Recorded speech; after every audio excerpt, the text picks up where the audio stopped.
السلام علیکم ورحمۃ اللہ. اشهد ان لا اله الا الله وحده لا شريك له واشهد ان محمدا عبده ورسوله. اما بعد فاعوذ بالله من الشيطان الرجيم. بسم الله الرحمن الرحيم.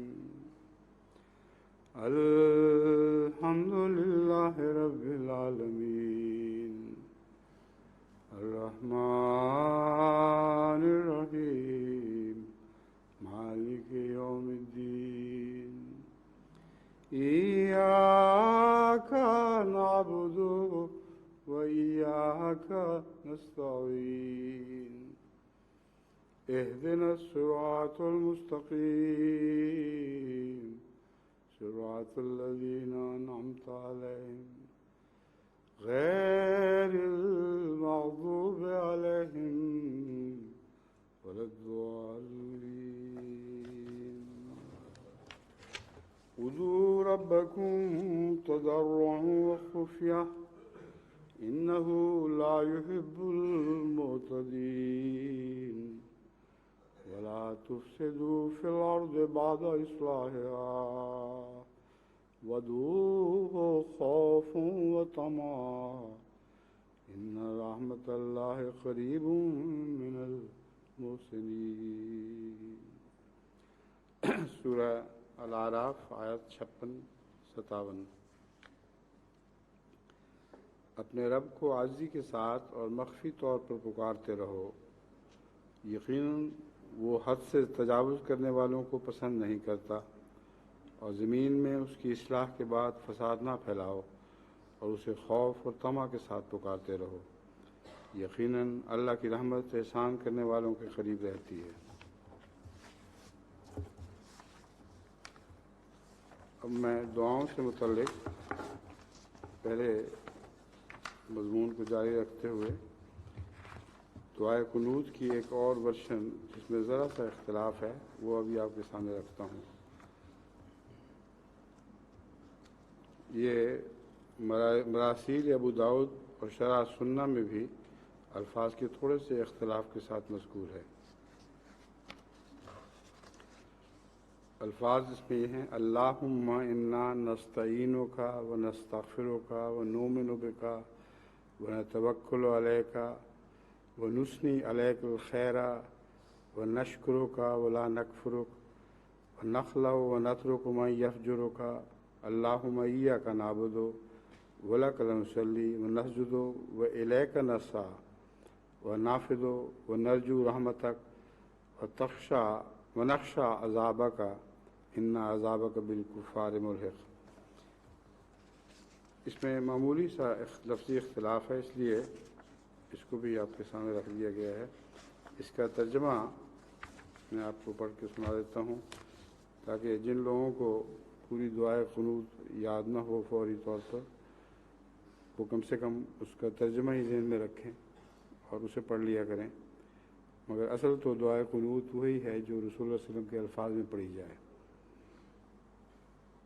اے اللہ، ہم تجھ سے ہی مدد مانگتے ہیں اور تجھ سے ہی بخشش کے طلبگار ہیں اور تجھ پر ایمان لاتے ہیں اور تجھ پر ہی توکل کرتے ہیں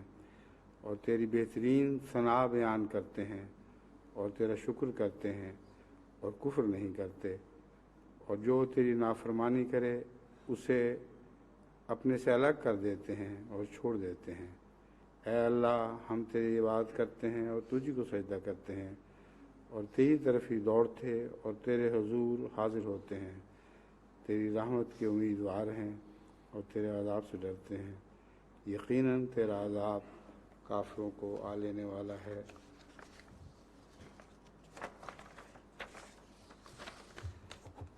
اب دوسری حدیث دعاؤں کے تسلسل میں ایک حضرت علی بن ابی طالب رضی اللہ تعالیٰ عنہ سے مروی ہے. یہ سنن النسائی سے لی گئی ہے. حضرت علی رضی اللہ تعالیٰ بن ابی طالب سے مروی ہے کہ رسول اللہ صلی اللہ علیہ وسلم جب رکوع کرتے تو عرض کرتے، اے میرے اللہ، تیرے لیے میں جھکا ہوں اور تیرے لیے میں مسلمان ہوا ہوں اور تجھ پر میں ایمان لاتا ہوں، تیرے لیے ہی میرے کان اور میری آنکھیں اور میری ہڈیاں اور میرا گودا اور میرے اعصاب ڈرتے ہوئے جھک گئے ہیں۔ اس حدیث میں جو آن حضرت صلی اللہ علیہ وآلہ وسلم کا رکوع بیان ہے، سبحان رب العظیم، سبحان رب العظیم، سبحان رب العظیم کے منافی نہیں ہے، وہ تو ایک لازم المستقل سنت ہے جسے بہرحال ادا کرنا چاہیے۔ اس کے علاوہ حضور اکرم صلی اللہ علیہ وسلم رکوع کے دوران بھی اور سجدوں کے دوران بھی بہت سی اور دعائیں بھی کیا کرتے تھے، بس یہ ان دعاؤں میں سے ایک ہے۔ اے میرے اللہ، تیرے لیے میں جھکا ہوں، تیرے لیے میں مسلمان ہوا ہوں، تجھ پر میں ایمان لاتا ہوں، تیرے لیے ہی میرے کان اور میری آنکھیں اور میری ہڈیاں اور میرا گودا اور میرے اعصاب ڈرتے ہوئے جھک گئے ہیں۔ حضرت ابو سعید خدری رضی اللہ تعالیٰ عنہ سے ایک سنن ابن ماجہ میں روایت ہے، حضرت ابو سعید خدری رضی اللہ تعالیٰ عنہ کہتے ہیں کہ رسول اللہ صلی اللہ علیہ وسلم نے فرمایا، جو شخص اپنے گھر سے نماز کے لیے نکلے اور یہ دعا کرے، اے میرے اللہ، میں تجھ سے اس حق کا واسطہ دے کر مانگتا ہوں جو تو نے سوالیوں کے لیے اپنے اوپر واجب کر رکھا ہے۔ اب یہ جو سوالی جس قسم کے ہیں جن پر خدا تعالیٰ کا حق بن جاتا ہے، وہ نہایت ہی گریہ و زاری، تضرع اور خلوص سے دعا کیا کرتے ہیں، اور میں تجھ سے اپنے اس چلنے کے حق کا واسطہ دے کر مانگتا ہوں، کیونکہ میں فخر و مباحات یا ریاکاری اور شہرت کے لیے نہیں نکلا، بلکہ تیری ناراضگی سے بچنے اور تیری رضا کا مورد بننے کے لیے نکلا ہوں۔ بس میں تجھ سے اس بات کا سوالی ہوں کہ تو مجھے آگ سے بچا اور میرے گناہ بخش دے۔ ایک حدیث ہے، حضرت عبداللہ بن ابی اوفا سے مروی ہے، روایت کرتے ہیں کہ رسول کریم صلی اللہ علیہ وسلم نے فرمایا، جس شخص کو اللہ تعالیٰ سے یا کسی شخص سے کوئی حاجت ہو، وہ اچھی طرح وضو کر کے 2 رکعت نماز پڑھے اور حمد و ثنا اور درود شریف کے بعد یہ دعا کرے، اللہ کے سوا کوئی معبود نہیں، وہ بردبار اور عزت والا ہے، پاک ہے اللہ جو عظیم الشان عرش کا رب ہے، تمام تعریفیں اللہ کے لیے ہیں جو تمام جہانوں کا رب ہے۔ اے اللہ، میں تجھ سے تیری رحمت کو جذب کرنے والی باتوں اور تیری بخشش کے پختہ اسباب کے حصول کی دعا کرتا ہوں۔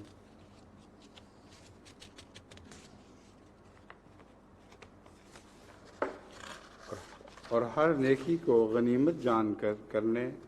اور ہر گناہ سے سلامتی کی توفیق کا طلبگار ہوں۔ تو میرے سارے گناہ اس طرح بخش دے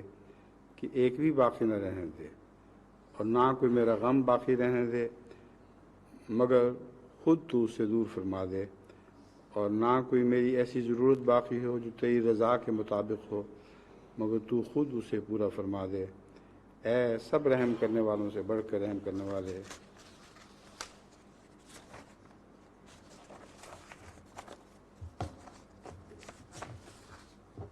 اب بیوت الخلاء میں جانے کی دعا ہے جو حضرت انس بن مالک رضی اللہ تعالیٰ عنہ سے مروی ہے۔ وہ کہتے ہیں، یہ بخاری کتاب الدعوات سے لی گئی ہے،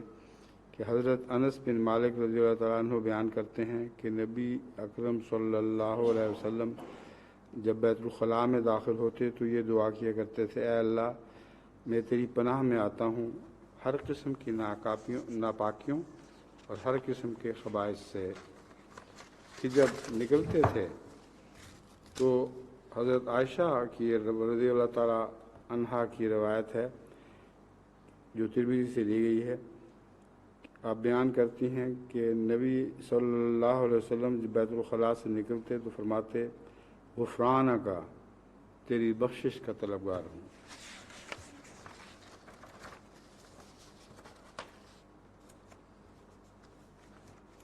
اور کچھ اختلاف سے یہ روایت حضرت انس بن مالک رضی اللہ تعالیٰ عنہ سے یوں مروی ہے کہ حضور صلی اللہ علیہ وآلہ وسلم جب بیت الخلاء سے نکلتے تو یہ دعا کیا کرتے الحمدللہ الذی اذھب عنی الاذی وعافانی،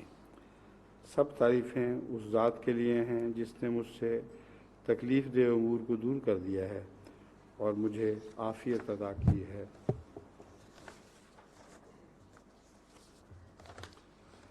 ایک حدیث ہے حضرت عمر بن الخطاب کے متعلق، کپڑوں کے متعلق، جو سنن ترمذی کتاب الدعوات سے لی گئی ہے۔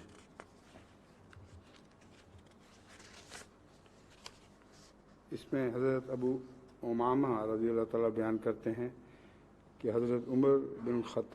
الخطاب رضی اللہ تعالیٰ عنہ نے نیا کپڑا پہنا اور یہ دعا کی تمام تعریفیں اللہ ہی کے لیے ہیں جس نے مجھے کپڑا پہنایا، جس کے ذریعے میں اپنے رنگ ڈھانپتا ہوں اور اپنی زندگی میں اس کے ذریعے زینت حاصل کرتا ہوں۔ پھر آپ پرانے کپڑے کی طرف متوجہ ہوئے اور اسے صدقہ میں دے دیا۔ پھر فرمایا میں نے حضرت صلی اللہ علیہ وسلم کو یہ فرماتے ہوئے سنا ہے کہ جس نے نیا کپڑا پہنا اور پھر یہ دعا کی کہ تمام تعریفیں اللہ ہی کے لیے ہیں جس نے مجھے یہ کپڑا پہنایا جس کے لیے میں اپنے رنگ ڈھانپتا ہوں اور اپنی زندگی میں اس کے ذریعے زینت حاصل کرتا ہوں، پھر اپنے پرانے کپڑے کی طرف متوجہ ہوا اور اسے بطور صدقہ دے دیا، تو زندگی اور موت دونوں حالتوں میں اللہ کی پناہ، اس کی حفاظت اور اس کی پردہ پوشی میں ہوگا۔ یہاں یہ یاد رکھیں کہ ہر دفعہ یہی طریق رسول اللہ علیہ وسلم کا نہیں تھا کہ جب بھی نیا کپڑا پہنتے تھے پرانا ضرور دے دیا کرتے تھے، نہ حضرت عمر رضی اللہ تعالیٰ عنہ ہمیشہ ایسا کیا کرتے تھے، مگر ایک ایسا واقعہ ضرور گزرا ہے جس میں حضرت صلی اللہ علیہ وآلہ وسلم کے اتباع میں حضرت عمر نے اسی طرح کیا اور اپنا پرانا کپڑا صدقے میں دے دیا۔ پرانے کپڑے میں یاد رکھنا چاہیے کہ وہ کپڑا اچھی حالت میں ہوگا، کیونکہ بری حالت میں کپڑا دینا جس میں پیبند لگے ہوں اور گندا ہو چکا ہو وہ تو انسان پھینکتا ہی ہے، اس کو صدقے میں دینے کا تو کوئی مطلب ہی سمجھ نہیں آتی۔ صدقہ لازماً اس کپڑے کے متعلق ہے جو اترا ہے اور اچھی حالت میں اترا ہے، اور اس کو قبول کرتے ہوئے دوسرے انسان کی آنکھیں شرم سے جھکے نہیں۔ اس لیے اس بارے میں یہ تشدد نہ اپنی ذات پر کریں کہ ہر دفعہ کپڑا پہن کر پرانا کپڑا اتار کے کسی کو دے دیا کریں، یہ اسراف تصریف ہے اور رسول اللہ صلی اللہ علیہ وسلم کی ان حدیث کا یہ مطلب نہیں۔ حضرت ابو ہریرہ رضی اللہ تعالیٰ عنہ بیان کرتے ہیں ترمذی کتاب الدعوات کہ جب کوئی شخص شادی کرتا تو حضرت صلی اللہ علیہ وآلہ وسلم ان الفاظ میں اسے دعا دیتے اللہ تیرے لیے مبارک کرے اور تجھ پر برکات نازل فرمائے اور تم دونوں کو خیر و بھلائی کی باتوں میں اکٹھا رکھے۔ ایک اور روایت مسند احمد بن حنبل میں مروی ہے عن عبداللہ ابن محمد ابن عقیل کہ عبداللہ بن محمد بن عقیل رضی اللہ تعالیٰ عنہ روایت کرتے ہیں کہ عقیل رضی اللہ تعالیٰ بن طالب نے شادی کے بعد وہ ہمارے پاس آئے تو ہم نے انہیں بالرفاع والبنین کہا۔ یہ عربوں کا رواج تھا مبارکباد دینے کا کہ شادی مبارک ہو اور خدا تمہیں صاحب اولاد کرے۔ اس پر انہوں نے کہا ٹھہرو، یوں نہ کہو، کیونکہ نبی کریم صلی اللہ علیہ وسلم نے ہمیں ان الفاظ میں مبارکباد دینے سے منع فرمایا تھا اور فرمایا تھا کہ یہ کہا کرو بارک اللہ لہا فیکا و بارک لکا فیہا، اللہ تمہاری بیوی کے لیے تمہیں بابرکت بنا دے اور تمہارے لیے اس بیوی کو میں برکتیں رکھ دے۔ حضرت عمر رضی اللہ تعالیٰ بن شعیب اپنے دادا سے روایت کرتے ہیں کہ نبی کریم صلی اللہ علیہ وسلم نے فرمایا جب تم شادی کرو یا خادم وغیرہ رکھو تو یہ دعا کر لیا کرو اے اللہ میں تجھ سے اس کی خیر و بھلائی کا طالب ہوں، ہر اس خیر کا جو تو نے اس کی فطرت میں رکھی ہے۔ میں اس کے شر سے تیری پناہ مانگتا ہوں اور ہر اس شر سے بھی جو اس کی فطرت میں مخفی ہے۔ بیوی کے پاس جانے کی دعا، بخاری کتاب النکاح۔ عن ابن عباس قال قال نبی صلی اللہ علیہ وسلم، حضرت عباس رضی اللہ تعالیٰ عنہ سے مروی ہے، ابن عباس رضی اللہ تعالیٰ عنہ سے مروی ہے کہ نبی صلی اللہ علیہ وسلم نے فرمایا، اگر ان میں سے کوئی اپنی اہلیہ کے پاس جاتے وقت یہ دعا کرے، اللہ کے نام کے ساتھ، اے اللہ مجھے شیطان سے بچا رکھ اور جو اولاد تو ہمیں عطا کر اسے بھی شیطان سے بچائے رکھنا، پھر اگر ان کے ہاں کوئی اولاد ہوئی تو شیطان کبھی اسے نقصان نہ پہنچا سکے گا۔ یہ دعا وہ ہے جو پیدائش سے بھی بہت پہلے مانگی جاتی ہے اور مقبول ہوتی ہے۔ حضرت مسیح موعود علیہ الصلوۃ والسلام نے بھی یہ دعا اولاد کی پیدائش سے بہت پہلے مانگی اور مانگتے رہے۔ بس یہ دعا وہ ہے جو ایک دفعہ ملنے کے لیے نہیں بلکہ اس سے بہت پہلے ملنے کے نتیجے میں جو اولاد ہوگی اس کے لیے مانگی جانی چاہیے۔ اس صورت میں اللہ تعالیٰ اس کو شیطان کے شر سے بچا دیتا ہے۔ ایک ترمذی کتاب النکاح میں حضرت عائشہ رضی اللہ تعالیٰ عنہ کی روایت ہے کہ حضرت صلی اللہ علیہ وسلم جب اپنی بیویوں کے درمیان کوئی چیز تقسیم فرماتے تو انصاف فرماتے اور ساتھ دعا کرتے کہ اے اللہ جس پر میں قدرت رکھتا ہوں اس میں یہ میری تقسیم ہے، بس جس چیز پر تو قدرت رکھتا ہے اور میں نہیں رکھتا اس پر مجھے ملامت نہ فرمانا۔ اس کا مطلب بڑا واضح یہ ہے کہ انصاف اسی حد تک کیا جا سکتا ہے جتنا انسان کے بس میں ہے، اور اس پہلو سے حضرت صلی اللہ علیہ وآلہ وسلم نے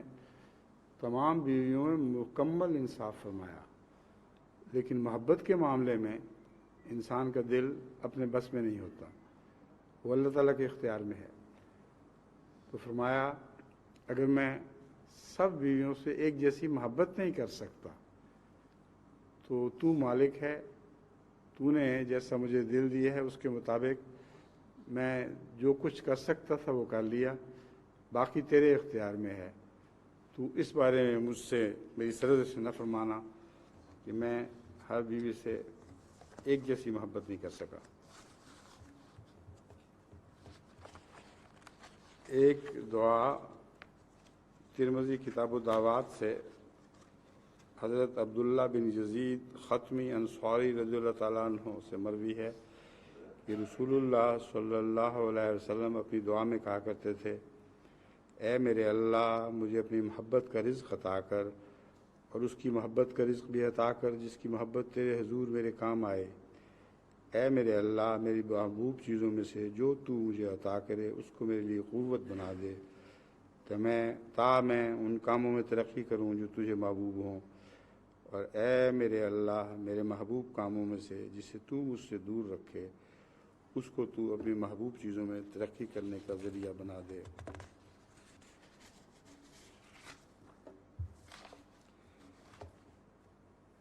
ایک دعا مسند احمد بن حنبل سے لی گئی ہے جو حضرت ام سلمہ رضی اللہ تعالیٰ عنہ سے مروی ہے کہ حضرت صلی اللہ علیہ وسلم یہ دعا کیا کرتے تھے، اے اللہ مجھے بخش دے اور مجھ پر رحم فرما اور مجھے سب سے سیدھی راہ کی طرف ہدایت دے۔ اب یہ تو چھوٹی سی دعا ہے تو ہر شخص کو یاد ہونی چاہیے، عالم ہو یا جاہل ہو، اتنی دعا بھی یاد نہ رہے تو کچھ بھی یاد نہ رہا۔ اے اللہ مجھے بخش دے اور مجھ پر رحم فرما اور مجھے سب سے سیدھی راہ کی طرف ہدایت کرے۔ یہ وہ دعا بھی ہے جو آپ سورہ فاتحہ میں پڑھتے ہیں، سیدھی راہ کی طرف ہدایت کر۔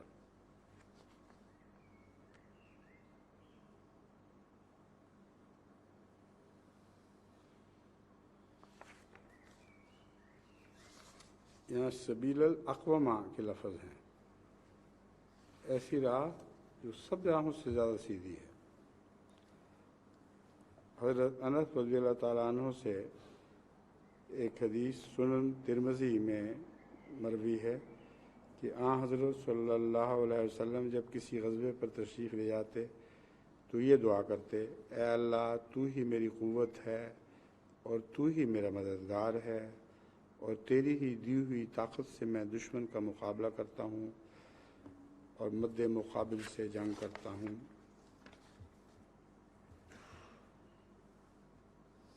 حضرت ابو ہریرہ رضی اللہ تعالیٰ عنہ بیان کرتے ہیں، رسول کریم صلی اللہ علیہ وسلم یہ دعا کیا کرتے تھے، اور یہ روایت ترمذی کتاب الدعوات سے لی گئی ہے، اے اللہ مجھے میری سماعت و بصارت سے پورا فائدہ بخش، اور ان دونوں چیزوں کے لیے میرے وارث پیدا فرما، اور میرے پر ظلم کرنے والے کے خلاف میری مدد کر اور اس سے میرا بدلہ لے۔ ان دونوں چیزوں کے لیے میرے وارث عطا فرما، مراد یہ ہے ایسی اولاد عطا فرما جو اپنی سماعت اور بصارت کو خدا سے ڈرتے ہوئے اپنے کنٹرول میں رکھے، اور پھر فرمایا میرے پر ظلم کرنے والے کے خلاف میری مدد کر اور اس سے تو ہی میرا بدلہ لے۔ سنن نبی داؤد کتاب الصلاۃ میں حضرت عبداللہ رضی اللہ تعالیٰ عنہ روایت کرتے ہیں کہ آن حضور صلی اللہ علیہ وسلم ہمیں بعض کلمات سکھاتے تھے، مگر آپ ہمیں وہ کلمات اس طرح نہ سکھاتے تھے جیسے کہ تشہد سکھایا کرتے تھے، اور وہ کلمات یہ تھے، اے اللہ ہمارے دلوں میں باہم الفت ڈال اور ہمارے تعلقات کی اصلاح فرما، اور ہمیں سلامتی کی راہوں پر چلا، اور ہمیں اندھیروں سے بچا کر نور تک پہنچا، اور ہمیں فواحش سے بچا خواہ وہ ظاہری ہوں یا باطنی، اور ہمارے لیے ہماری سماعتوں اور ہماری بصارتوں اور ہمارے دلوں اور ہمارے ساتھیوں اور ہماری اولادوں میں برکت ڈال، اور ہماری توبہ قبول فرماتے ہوئے ہم پر نظر کرم فرما، یقیناً تو ہی بہت توبہ قبول کرنے والا اور بار بار رحم کرنے والا ہے، اور ہمیں اپنی نعمت کا شکر کرنے والا بنا، اس پر ہم تیرے ثناخواہ ہوں اور اس کے قابل و اہل ہوں، اور اسے ہم پر تمام کر دے۔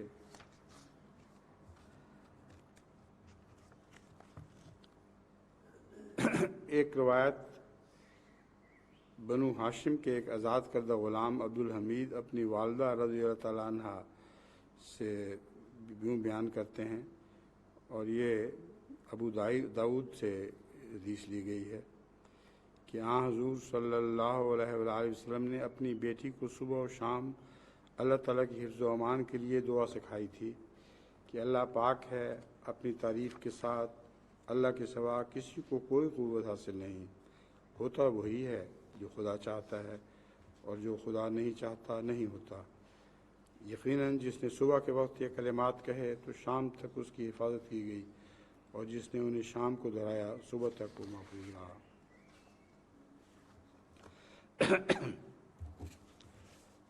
آج کے خطبے میں جو نسبتاً مختصراً دیا جا رہا ہے، میں اب حضرت مسیح موعود علیہ الصلوۃ والسلام کے بعض اقتباسات پر اس خطبے کو ختم کرتا ہوں۔ فرماتے ہیں، ابتلاؤں میں ہی دعاؤں کے عجیب و غریب خواص اور اثر ظاہر ہوا کرتے ہیں، اور سچ تو یہ ہے کہ ہمارا خدا تو دعاؤں ہی سے پہچانا جاتا ہے۔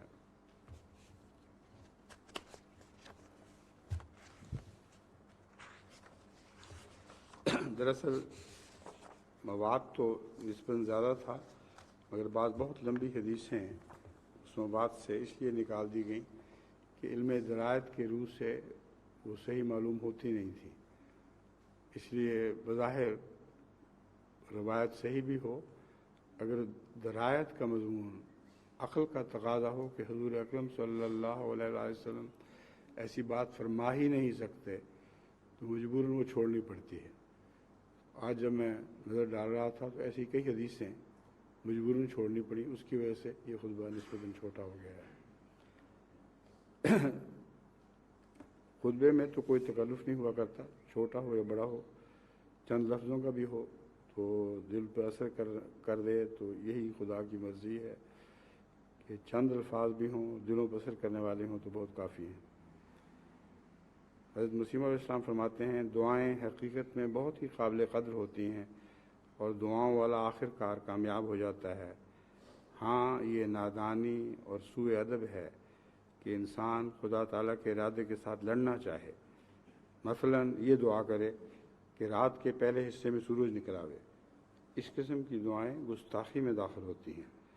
وہ شخص نقصان اٹھاتا ہے اور ناکام رہتا ہے۔ یعنی وہ شخص جو گھبرانے والا اور قبل از وقت چاہنے والا ہو۔ مثلا اگر بیاہ کے 10 دن بعد مرد اور عورت یہ خواہش شروع کر دیں کہ ابھی بچہ پیدا ہو جائے، تو کیسے ہو سکتا ہے؟ اس وقت تو اسقاط کے خون اور چیشوں سے بھی بے نصیب رہے گی۔ اسی طرح جو سبزہ کو نمو نہیں دینے دیتا،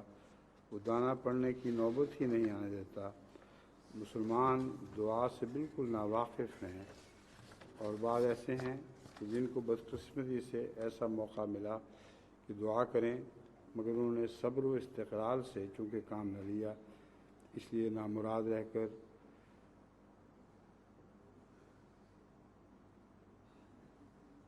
سید احمد خانی مذہب اختیار کر لیا۔ یہاں مراد یہ ہے کہ سر سید احمد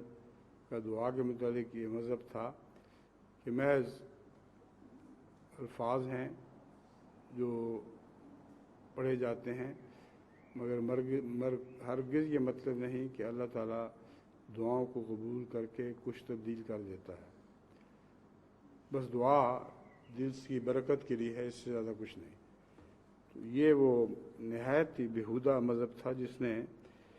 دعا کی جڑ کاٹ ڈالی ہے، اور جڑ کاٹنے کی کوشش کی ہے، کاٹ تو نہیں ڈالی مگر جڑ کاٹنے کی کوشش کی ہے۔ حضرت مسیح موعود علیہ السلام نے سر سید کو مخاطب کر کے دعا کی قبولیت کے متعلق، دعا کی اہمیت کے متعلق بہت ہی عظیم کتاب لکھی تھی۔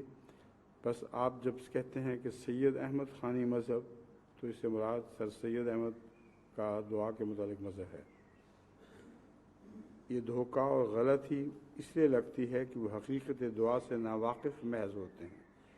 اور اس کے اثر سے بے خبر، اور اپنی مالی امیدوں کو پورا ہوتے نہ دیکھ کر کہہ اٹھتے ہیں کہ دعا کوئی چیز نہیں۔ سر سید کا بھی یہی حال ہوا ہوگا،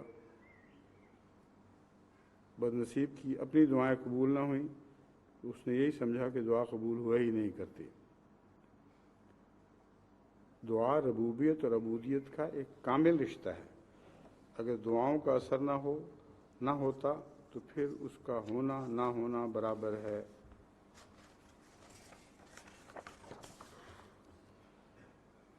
پھر حضرت مسیح موعود علیہ السلام فرماتے ہیں غرض جب کہ ہماری روح ایک چیز کے طلب کرنے میں بڑی سرگرمی اور سوز و گداز کے ساتھ مبدأ فیض کی طرف ہاتھ پھیلاتی ہے اور اپنے تئیں عاجز پا کر فکر کے ذریعے سے کسی اور جگہ سے روشنی ڈھونڈتی ہے، تو در حقیقت ہماری وہ حالت بھی دعا کی ایک حالت ہوتی ہے۔ اسی دعا کے ذریعے سے دنیا کی کل حکمتیں ظاہر ہوئی ہیں، اور ہر ایک بیت العلم کی کنجی دعا ہی ہے، اور ہر کوئی علم اور معرفت کا دقیقہ نہیں، اور کوئی علم اور معرفت کا دقیقہ نہیں جو بغیر اس کے ظہور میں آیا ہو۔ ہمارا سوچنا، ہمارا فکر کرنا، ہمارا طلب امر مخفی کے لیے خیال کو دوڑانا، یہ سب امور دعا ہی میں داخل ہیں۔ صرف فرق یہ ہے کہ عارفوں کی دعا آداب معرفت کے ساتھ وابستہ ہوتی ہے، اور ان کی روح مبدأ فیض کو شناخت کر کے بصیرت کے ساتھ اس کی طرف ہاتھ پھیلاتی ہے، اور محجوبوں کی دعا صرف ایک سرگردانی ہے جو فکر اور غور اور طلب اسباب کے رنگ میں ظاہر ہوتی ہے۔ وہ لوگ جن کو خدا تعالیٰ سے ربط معرفت نہیں اور نہ اس پر یقین ہے، وہ بھی فکر اور غور کے وسیلے سے یہی چاہتے ہیں کہ غیب سے کوئی کامیابی کی بات ان کے دل میں پڑ جائے، اور ایک عارف دعا کرنے والا بھی اپنے خدا سے یہی چاہتا ہے کہ کامیابی کی راہ اس کو کھلے۔ لیکن محجوب جو خدا تعالیٰ سے ربط نہیں رکھتا، وہ مبدأ فیض کو نہیں جانتا، اور عارف کی طرح اس کی طبیعت بھی سرگردانی کے وقت ایک اور جگہ سے مدد چاہتی ہے، اور اسی مدد کے پانے کے لیے وہ فکر کرتا ہے، مگر عارف اس مبدا کو دیکھتا ہے اور یہ تاریکی میں چلتا ہے اور نہیں جانتا کہ جو کچھ فکر اور خوض کے بعد دل میں پڑتا ہے وہ بھی خدا تعالیٰ کی طرف سے ہوتا ہے، اور خدا تعالیٰ متفکر کے فکر کو بطور دعا قرار دے کر بطور قبول دعا اس علم کو فکر کرنے والے کے دل میں ڈالتا ہے۔ غرض جو حکمت اور معرفت کا نقطہ فکر کے ذریعے سے دل میں پڑتا ہے وہ بھی خدا ہی سے آتا ہے، اور فکر کرنے والا اگر نہ سمجھے مگر خدا تعالیٰ جانتا ہے، اور فکر کرنے والا اگرچہ نہ سمجھے مگر خدا تعالیٰ جانتا ہے وہ مجھ سے ہی مانگ رہا ہے، تو آخر وہ خدا سے اس مطلب کو پا لیتا ہے۔ اور جیسا کہ میں نے ابھی بیان کیا ہے، یہ طریق پہ طلب روشنی اگر علی وجہ بصیرت اور بعد اور حاضی حقیقی شناخت کے ساتھ ہو تو یہ عارفانہ دعا ہے، اور اگر صرف فکر اور خوض کے ذریعے سے یہ روشنی معلوم مبدا سے طلب کی جائے اور منور حقیقی کی ذات پر کامل نظر نہ ہو تو وہ محجوبانہ دعا ہے۔ ایام صلح صفحہ 2-3۔ اس سب کا خلاصہ یہی بنتا ہے کہ دعا اگر خدا تعالیٰ کو سامنے رکھ کر حقیقی مالک سمجھتے ہوئے وہ سامنے کھڑا ہے اس طرح کی جائے تو یہ دعا سب سے بہتر ہے، لیکن بعض دفعہ انسان دل میں اللہ کی ذات کی باتیں سوچتا رہتا ہے، خدا کو ہر چیز کا مالک سمجھتا ہے اور جانتے ہوئے اس کی حمد کے گیت گاتا ہوا چلتا ہے، تو ایسا شخص ضروری نہیں کہ کوئی معین دعا ہی کرے، اس کے دل کا ہر لمحہ دعا میں مصروف ہوتا ہے، اور اللہ تعالیٰ جو اس کی مخفی ضرورتوں کو جانتا ہے وہ ان کو پورا کرتا چلا جاتا ہے، خواہ بظاہر اس کے دعا کے لیے ہاتھ اٹھیں یا نہ اٹھیں۔ اللہ اس کی ساری تمناؤں کو جو دل میں پیدا ہوتی ہیں قبول فرما لیتا ہے۔